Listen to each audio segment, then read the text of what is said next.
personnel.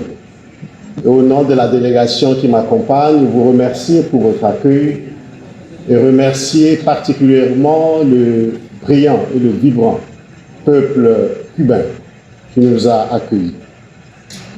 Nous sommes persuadés que cette rencontre pour laquelle nous sommes venus atteindra les objectifs que les organisateurs se sont fixés. Mais Madame la Première ministre, Monsieur le ministre, chers participants, comment ne pas venir à Cuba? Mais avant de répondre à cette question, avec votre permission, je voudrais vous dire ceci. Chaque fois que nous venons à Cuba, où nous foulons les pieds, le sol américain, nous avions toujours un sentiment mitigé. Le sentiment d'être heureux de venir en Amérique, cette partie du monde, et également le sentiment de se sentir floué. Nous le disons avec cœur, mais nous voulons vous dire ceci.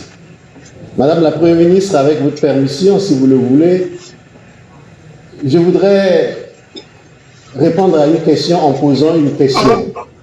En fait, ces formules, comprenez, moi je suis apprenti philosophe, donc on aime bien des petites formules comme ça. Si quelqu'un ne répond pas à cette question, je vous prie d'annuler son visa et que la personne quitte Cuba, quitte d'abord cette salle. Quand nous venons en Amérique, on nous a fait croire et comprendre pendant des années dans les livres d'histoire que l'Amérique est découverte par Christophe Colomb. Saviez-vous que l'Amérique n'a pas été découverte par Christophe Colomb? Saviez-vous que le premier à mettre pied sur le continent africain, sur le continent américain, est un Africain? Et il s'appelle Aboubacar II, le roi Mansa. En 1310 déjà, Aboubacar II, avec à peu près 2000 bateaux, a quitté la côte occidentale africaine pour rejoindre le Nouveau Monde, appelé l'Amérique. Mais parce que l'histoire du monde a été falsifiée, parce que le mensonge a été érigé en vérité, on nous a fait croire, on nous a fait lire, on nous a appris que l'Amérique est découverte par Christophe Colomb. Et certains peuples du monde, jusqu'à ce jour, se permettent même de célébrer Columbus Day. S'il y avait un day à célébrer, s'il y avait un jour à célébrer, ça va être le jour de Mansa ou d'Aboubacar II. C'est ça la vérité de l'histoire. Donc nous voulons dire non au mensonge de l'histoire. Nous voulons dire non à ce mensonge qui nous a permis d'apprendre. On nous a fabriqué pour dire que c'est seulement certain. Parce que ces personnes, cette personne citée, vient d'une partie du monde. C'est Aboubacar II, en effet, qui a conduit cette expédition et qui a permis aujourd'hui de découvrir ce continent dont vous êtes les vibrants représentants, dont vous êtes les peuples dignes de cette partie du monde. Et nous, venus d'Afrique, nous sommes fiers de venir vers vous. Mais nous sommes également fiers, Madame la Première ministre, Monsieur le ministre, chers invités, parce que Cuba a joué un rôle important. Nous sommes fiers sur 3 points de venir à Cuba, parce que Cuba est l'un des pays qui a accueilli les premiers Africains qui ont été déportés, les premiers Africains qui ont été arrachés à l'amour de leur peuple, de leur continent, de leur terre, et qu'on a menés ici. Nous sommes fiers aussi de venir vers vous, parce que vous, Cuba, vous avez joué un rôle important dans l'indépendance des peuples africains et des pays africains. Nous n'oublierons jamais, venus d'Afrique, que c'est grâce à vous et grâce aux vaillants peuples de Cuba, aux combattants cubains, que certains pays africains ont conquis leur indépendance. Et la 3e raison pour venir ici, c'est que depuis un certain temps, vous savez, j'ai froid, madame, dans cette salle, la Première ministre. On nous dit que ce n'est pas possible parce qu'il n'y a pas d'électricité, il n'y a rien à Cuba. L'électricité est coupée 23 heures sur 24. Vous comprenez la figure. Mais j'ai froid parce que, bien qu'il y ait des problèmes réels, il y a l'électricité à Cuba. Et ce problème que vous aviez, ne pensez pas que c'est seulement un problème cubain. Tous nos pays sont fragiles. Les pays en développement que nous sommes, d'Afrique et d'ailleurs, sont fragiles. Nous avions les mêmes problèmes que vous avez. Mais par la lutte, par la détermination, vous pourriez résoudre ce problème. Et nous sommes fiers de vous. Fiers de venir avoir l'électricité, fiers de venir avoir froid quand même dans cette salle, fiers de partager ce moment avec vous.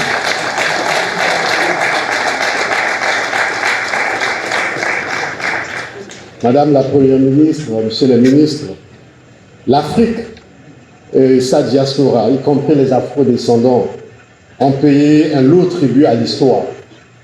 Comme vous le saviez, l'exploitation et la domination ont parfois pris à leur égard des formes les plus viles, à savoir l'esclavage et la colonisation. Encore aujourd'hui, malheureusement, nous vivons les séquelles de ces traumatismes sur le continent africain. Et cette Afrique qui continue à vivre ce néocolonialisme se sent de plus en plus proche de nous.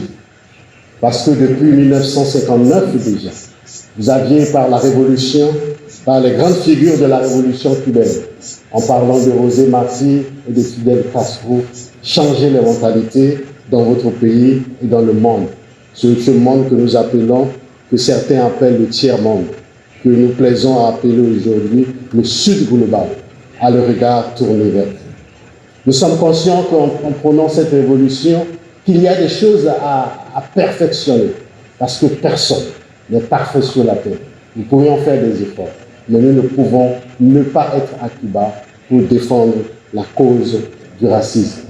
Vous saviez, notre lutte contre le racisme n'est pas la lutte contre un peuple, contre une race, parce qu'il n'existe pas de race.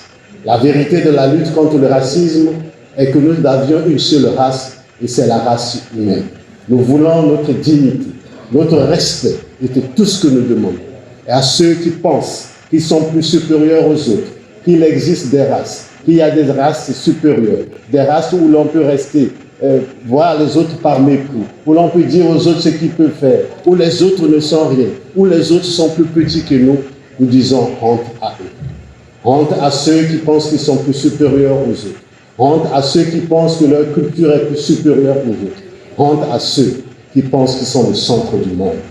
Nous disons ici que personne n'est le centre du monde. Le centre du monde, c'est vous et moi. Le centre du monde, c'est nous. C'est nous tous qui avons ce monde. Et c'est nous tous qui devons travailler pour ce monde. Madame la Première ministre, Mesdames et Messieurs les ministres, et chers participants, nous voulons ici rappeler que l'un des grands défis auxquels nous devons sérieusement faire face dans notre noble lutte que nous menons contre le racisme et la discrimination raciale est la banalisation et la tendance à la justification du racisme dans certaines régions du monde. On assiste malheureusement aujourd'hui à l'émergence d'une sorte de tiers-mondialisation de la lutte contre le racisme et la discrimination raciale, qui se traduit par un manque d'ardeur, par la mobilisation contre le racisme et la discrimination raciale dans les pays développés. On a l'impression que la lutte contre le racisme est réservée aux pays sous-développés. Les pays développés ont une autre préoccupation et ne se battent pas pour cette lutte contre le racisme. Nous pensons qu'il faut corriger cela. La lutte contre le racisme semble devenir l'apanage des seuls peuples en développement que nous sommes, alors que cette lutte devrait être répandue sur tous les continents et pour tous les peuples. Mais, mesdames et messieurs, nous devons aussi être conscients que parmi les armes que nous apprêtons pour lutter efficacement contre le racisme, nous devons particulièrement affûter une arme qui est celle de l'éducation. Nous nous réjouissons de l'intervention tout à l'heure de notre ami de l'UNESCO pour dire que l'éducation est la clé. Parce que dès le bas âge, quand on continue à faire croire à certains qui sont supérieurs, qui viennent d'une race supérieure, quand on continue à faire croire aux enfants qu'ils sont plus supérieurs aux autres enfants, que tel bébé est plus supérieur qu'à l'autre, etc., etc., jamais nous ne pouvions lutter efficacement contre le racisme. Donc il est important que les Nations Unies, particulièrement l'UNESCO, par l'éducation, et nous-mêmes dans chacun de nos foyers, dans chacune de nos familles, apprenons à nos enfants et petits-enfants que nul n'est au-dessus des autres, que nous sommes tous des êtres humains. Et en tant qu'êtres humains, peu importe notre couleur, jaune, bleu, noir, blanc, rouge, etc., etc., nous sommes les mêmes. Tous les peuples du monde sont pareils et aucun peuple n'est au-dessus d'un autre peuple. Donc par l'éducation, nous pouvons réussir cela et nous voulons le réussir ensemble. Mesdames et messieurs, chers amis, chers participants, nous ne pouvons pas continuer à dénoncer le racisme sans prendre en compte certaines considérations. Oui, mesdames et messieurs, les peuples ont la mémoire de leurs souffrances passées, sans une réparation de l'injustice historique qu'ont subi les Africains, les peuples afrodescendants, et la lutte contre le racisme et la discrimination raciale va ressembler à une lutte vaine. En effet, le racisme, comme vous le saviez, plonge ses racines dans les siècles de domination, d'asservissement et d'exploitation des fils et des filles d'Afrique et des personnes ayant des origines africaines. Le fait que cette injustice historique ne soit pas encore reconnue à sa juste mesure et réparée finit par asseoir dans l'inconscient, malheureusement collectif, que certaines choses ou certaines considérations liées à la race ou au passé peuvent ne pas être justifiées. Les crimes commis contre d'autres peuples ont été réparés. Pourquoi pas ceux commis contre les peuples africains? Pourquoi parfois avons-nous peur de dire ce qu'il faut dire et au moment venu?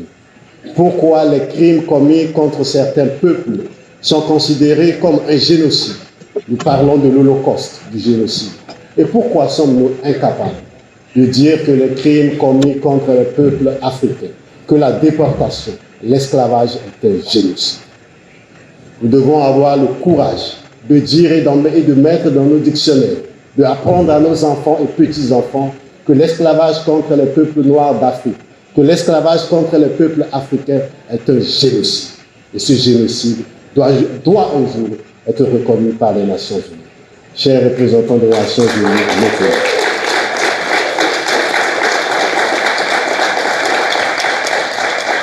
il est temps que ceux qui ont commis ces crimes contre l'humanité à travers l'esclavage et la colonisation sortent du déni de leurs responsabilités.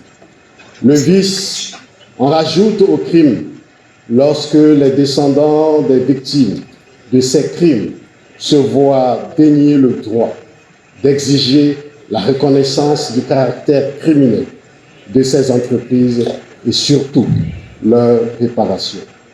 Comme dans ces circonstances, peut-on accepter la sincérité de la démarche de ceux qui prétendent combattre le racisme et la discrimination dans leur pays, alors qu'ils continuent à vouloir effacer d'un doigt les dommages commis au peuple sur plusieurs siècles et dont les conséquences continuent à nous poursuivre?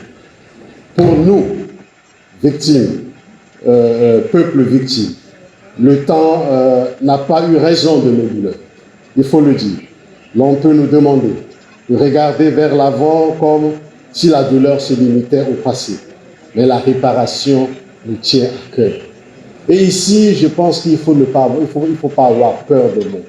La réparation que nous demandons ici, soyez rassurés, nous ne demandons pas de l'argent. Parce que l'argent ne peut pas réparer les crimes ou les génocides commis contre les peuples noirs, les peuples africains et les peuples afro-descendants. Nous n'avons pas peur. Nous ne demandons pas l'argent. Nous voulons que cette réparation soit faite. Peu importe la forme qu'elle prendra. Mais il faut qu'il y ait réparation. Parce qu'il y a réparation ailleurs. Mais pourquoi pas la réparation pour nous, peuple africain et afro-descendants? Nous sommes assez riches en Afrique. Vous saviez qu'avec toutes les richesses que nous avions, nous pouvions nous passer d'une réparation financière ou pécuniaire. Tous ceux qui pensent qu'on veut demander de l'argent. Nous avions tellement de richesses, tellement de choses à exploiter nous-mêmes, qu'on n'a pas besoin de votre argent. On a besoin d'être traités comme les autres, avec dignité, avec respect et avec responsabilité. Pour nous, il est important, et c'est pour cette raison, que l'Union africaine a choisi de retenir pour la conférence, pour le prochain sommet de l'Union africaine, de février 2025, le thème « Justice pour les Africains et les personnes d'ascendance africaine par les réparations ». Donc, soyez rassurés que cette question sera discutée par le chef d'État et de gouvernement de l'Union africaine en février prochain à Addis Abeba. Ce qui s'aligne sur les raisons pour lesquelles nous sommes ici. Il est important de noter que sans cette réparation, nous disons non à tous ceux qui veulent continuer à nous diviser. Mais nous disons également que l'Union africaine, qui, comme vous le saviez, a mis en place la décennie de la diaspora et des racines africaines, que nous avons l'honneur de présider, continuera toujours à travailler avec vous pour défendre cette cause. Pour nous, l'Afrique est une et plurielle, une dans son identité panafricaine et plurielle par la diversité de ses peuples, de ses cultures, au gré de l'histoire et de certaines différences qui nous caractérisent. Nous sommes convaincus, mesdames et messieurs, que notre force réside dans notre capacité de nous retrouver. Nous sommes convaincus que notre force réside dans notre unité. Il nous faut nous unir, mutualiser nos efforts et adresser d'une voix unique nos revendications et nos préoccupations. Il nous faut redonner corps et vie à ce table, l'Afrique, à notre vision, le panafricanisme, à notre communauté africaine, afro-descendante et de toutes les communautés du monde qui ont des racines africaines. Nous sommes convaincus que sans ce rassemblement, que sans cette unité, notre combat sera vain. Excellences, Madame la vice-première ministre, Monsieur le ministre, Mesdames et Messieurs les ministres, chers invités spéciaux, chers distingués participants à cette réunion, nous voici à la fin de notre intervention qui a été très longue, mais moins longue que celle du ministre Espidio. Il a beaucoup plus parlé que moi, cher Espidio. Je l'aime bien, donc j'aime le charité. Nous voulons vous dire merci pour votre participation ici, à cette conférence. Vous pouviez compter sur nous, chers aînés. Vous aviez fait votre temps. Vous aviez, comme l'a dit James tout à l'heure, vous vous êtes battus pour la race noire, pour les Noirs. Vous vous êtes battus pour les origines africaines, les afro-descendants. Vous avez dit tout à l'heure que vous avez 77 ans, mais soyez fiers que vous avez transmis le flambeau à une génération qui fera exactement ce que vous aviez fait et peut-être plus que ce que vous aviez fait. Et cette génération que nous représentons, nous allons transmettre cette lutte aux enfants et à nos petits-enfants pour qu'ils fassent mieux que nous et que demain, l'esclavage, l'impérialisme et tout ce que nous avions souffert sur le continent africain soit proclamé comme génocide contre le peuple noir et génocide contre l'Afrique. Je vous remercie.